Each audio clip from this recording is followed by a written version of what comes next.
Once again, a very good morning, students, and welcome back to the grammar class. Today, we will be starting with a new chapter, and it is chapter 8, and it is about verb and its types. Let's see what is a verb. As we all know, a verb is a word that describes the action in a sentence, the doing word, okay? It's impossible to complete a sentence without a verb. For example, we play football. Here, play, we all love playing football, right? So when we play, there is an action, okay? And when there is action, it is called as verb.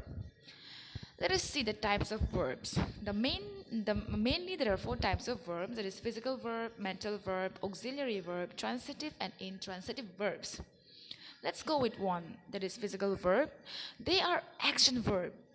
They describe the physical actions. Examples: let us run and catch the kites. How do you run? You use our body to run, right? Therefore, the word run here with red letter, it is termed as physical verb.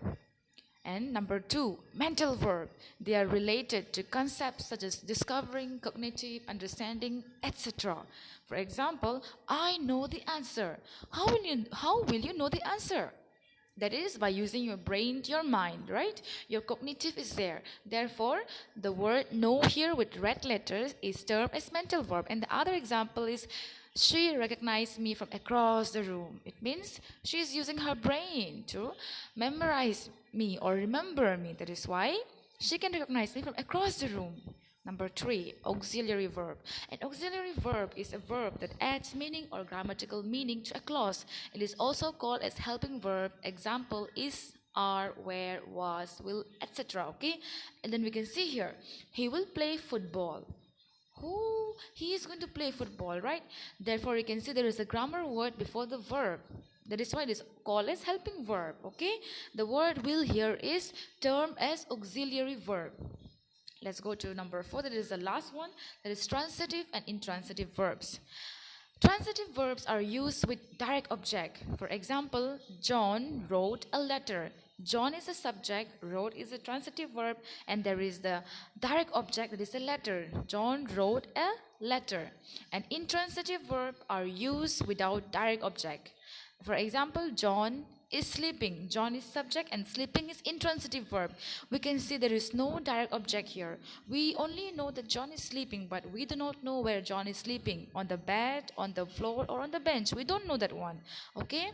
John is sleeping. There is no direct object. That is why this sentence is a intransitive. This sentence, there is no direct object, therefore the word here is used as intransitive verb. We can differentiate very easily. Transitive verb, there is direct object, and intransitive verb, there is indirect object. Okay, students? So we will end up and wind up our lesson for today here. And if any of you have doubts or you want to know more about it, you can let me know, and I'll always be there to help you out. Okay, and thank you so much for listening to me, and then we will see you again next class, and I will be seeing you again in the next class with more interesting topics. Okay, then till then, thank you.